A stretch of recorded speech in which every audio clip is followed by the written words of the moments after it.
Wethu ake nisondele la sikhulume, sondelani la.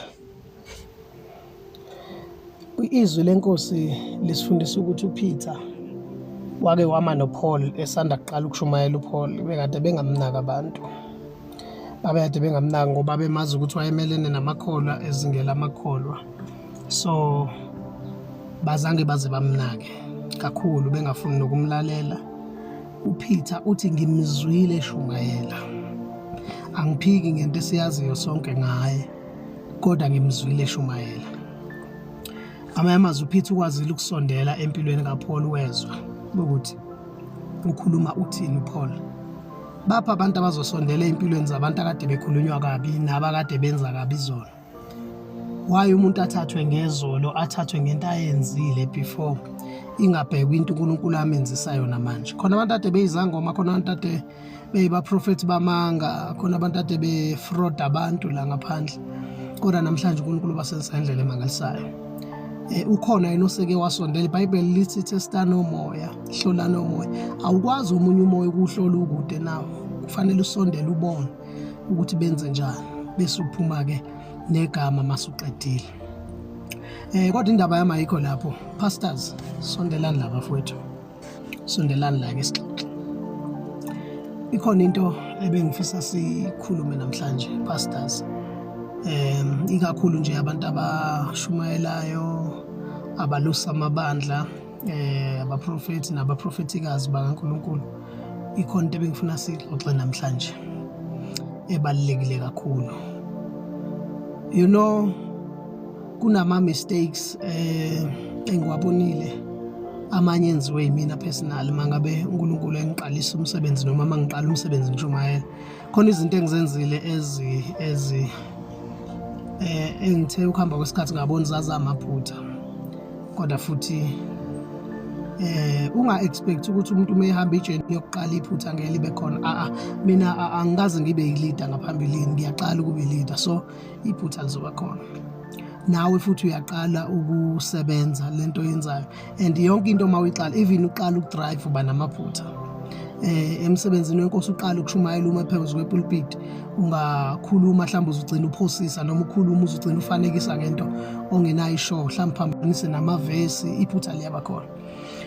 Iphutha elikhulu esilenzile bafowethu, into ekufanele silungise, uthi uMatthew chapter 4 verse number 17 lithi uJesu waqala lapho washumayela. Alisho ukuthi waqala wenza ama miracles, lithi waqala lapho washumayela. Preach first. Preach. Make sure mawufika endaweni you preach first. Ungenze okunye, you preach first. Preach first. Ungakenzi lutho, shumayela kuqala. Ukhulume ngombuso kaNkulunkulu. Uyazi kwi-ministry kukhona amaphutha enzekile njengokuthi uhlangane nomuntu mhlambe angilithathe leBhayibheli. Mhlambe uhlangane nomuntu kwi-ministry uhlangane nomuntu mhlambe lo muntu lo hlangane nomuntu athi unenkinga abantwana abatholi. Thothi ngizomkhulekela lo muntu ukuthi athole abantwana. Abantwana abatholi nonkosikazi yamshiya wathi right. Then mawuhlangana naye ngesinye isikhathi ndoda kuhamba kanjani athi ngiyabonga baba, yazi baba seloke wangikhulekela angimithisa. Ngamanye amazwi i-miracle eyenzeka ayizange imenze akholwe kodwa imenze wathola i-opportunity yokuhamba emithisa. Uyabona? Phinde futhi kusiza ngani ukukhulekela imfama ibone.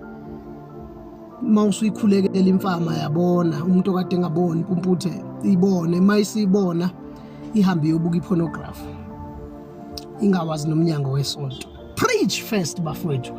Preach first. Kuyona yonke into. Preach first. Ufika endaweni shumayela kuqala. Ubeka itende shumayela kuqala. Asikwazi ngo-first week wemvuselelo sesibona wena usubeka abantu izandla usuphilisa abantu. Asiphiki unayo igift, asiphiki unayo igift of prophecy, uyaprofeta kodwa ushumayela nini kuqala. Uyabona? iBhayibheli lithi bazobusiseka kanjani bebabi abantu siyashumayela kuqala bazwizwe ngoba izwi lona eliqaqa ingqondo. Uyabona abafowethu abantu baba miracles, abantu abafika ngeprofesi ebandleni basheshe bahambe. Abantu bama miracles mhla engasekho ama miracles noma mhla uNkulunkulu ethule ngoba ukathule ukathule uhlale nabantu begula phakathi ebandleni uzuzibuza ukuthi ngoneni uNkulunkulu, because leyo favor ihlezi ikhona isikhathi esiningi. So you have to preach first. Mawuhlangana nabantu semgcwabeni kuphi, preach first. Ungakenzi ima miracles, preach. Matthew chapter 4 verse number 17. Then Jesus started there to preach the gospel of God or the kingdom of God. Verse number 17. uJesu waqala lapho ukushumayela ngombuso kaNkulunkulu. Alisho ukuthi waqala lapho ukwenza ama miracles. No. In fact ama miracles akabafuna abantu abangakholwa. Awubheka asibheke uKing asibheke uKing Herod. Imiracle yokuthi inyoka induku iphenduka inyoka, induku kaMose. Kwenzekani? Esikhondleni sokuthi iphenduka inyoka, yathi mayiphenduka inyoka, bembona umuntu ongakholwa wathi hayi nabami bayakwazi ukwenza lento. Ilula lento yenzayo nathi singayenza. Wabiza izanusi wathi aziyenze. Yabo? Because umuntu ongakholwa yonke into uyibuka njengemlingo uma kwenzeka imiracle and ufanisa nokwezinyanga because kuyena akusho lutho. Yabona? Kuphinde futhi iprofesi thina siya prophet izangoma ziyabhula ziyafemba zenza yonke le nto awumandiki namandawo yonke lento abanayo abasebenza ngayo, khona abashaya amathambo, khona abalozi benza yonke le nto, lento zama familiar spirit. Uma utshela umuntu into uNkulunkulu athi mtshele yona nesangoma sifike simtshela inkinga yaso, so ngamanye amazwi akumenza aphenduke. So abantu abaprofethi abantu ababekwa izandla baphila abahlali emabandleni, abahlali ngiyabazi, ibona abakuthuka kuqala, ibona abakudelela kuqala, kodwa umuntu wezi ngoba iBhayibheli lithi izwi liyayikhanyisa ingqondo, lithi senikhanyisile imphefumulweni ngokulalela iqiniso ukuze nithanda abazalwane ngokungazenzisi, thandanani ngembewu engapheliyo. Uyabona? So umuntu wezi bazalwane uyahlala, even sekufika ama storms ebandleni, sekuhletshwana kuthiwani kukhulunywa kabi ngomfundisi, umuntu wezi uyahlala. Kodwa abantu bama miracles ngiyanitshela bazalwane bahlala makunama miracles. Uthi uJesu ngelinye ilanga mina ngiyazi ukuthi aningilandeli nina ngoba naku nithanda umbuso kaNkulunkulu, kodwa ningilandela ngoba nadla izinkwa nasutha. So iproblem ibandla lezinkwa lifuna uhleze ulinike izinkwa, mhla ungenalo imali yezinkwa likhonzi, mhla lingagibelanga emotini alikhonzi. So kufanele ibandla ushumayele kuqala kulona, phenduka inhliziyo zabantu, abantu basindiswe bamukela uJesu, bakholwe bahambe behlukene nezono namanyala, behlukene nawo yonke into, bazohlala ke labo bantu, nawe uzohlala nabo.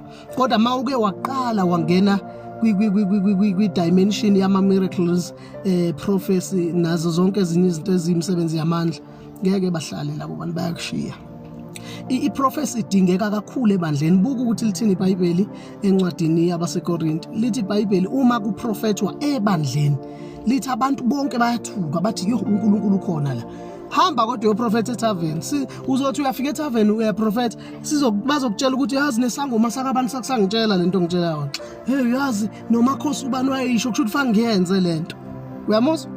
Because abahlukanisile izwi alibakhanyisele. So preach first bafowethu, ministers eningilalele bafowethu enishumayela ivangeli, preach first. Make sure you preach first. I-era le kufanele silungise because sivane safike senza ama miracles more than ukupreach. Kusiza ngani ukukhulekela umuntu avuleka amehlo, ngiyiphinde lento agijimayo kwi-pornography ayebufebeni angawazi nokwazi umnyango wenkonzo, because ukwenza imiracle akumenza ayokholwa. Akumenza ayokholwa. Kusiza ngani hlangane nomuntu umbeka izandla la ethi umuntu azali, unkosikazi wakhe abathola abantwana, umbeka izandla xabane nenkosikazi ahambe emithisa yonke lemizi. Uma kuthiwa wamshumayeza then wawusumkhulekela, ngamazwi lo muntu lo wayezokwazi ukuthi lokho esengikwenza kuyisono, lamandla engiwatholile ake ngiwabonga inkonzweni. So more than bafowethu ukwenza ama miracles kuwona wonke umuntu asibanikizwe. iBhayibheli lithi ngokuphenduka kwesono esisodwa izulu liyahlokoma liyajabula. Izulu alikaze lijabulela ukuthi umuntu uphilile. No.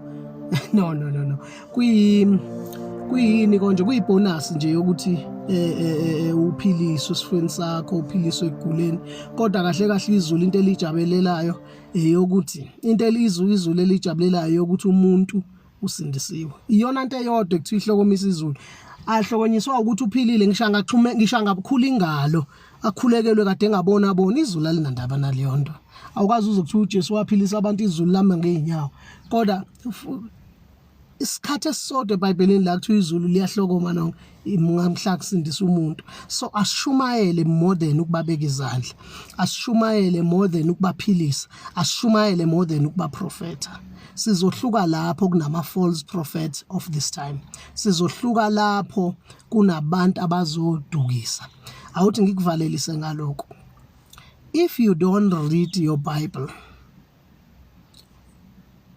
you deserve to be deceived. If you don't read your Bible, you deserve to be deceived. Ungakhali ngomunye umuntu ngoba vele izwi awulifundi. Number 2, umoya oyingcwele engakusizi mawustudisha iBhayibheli.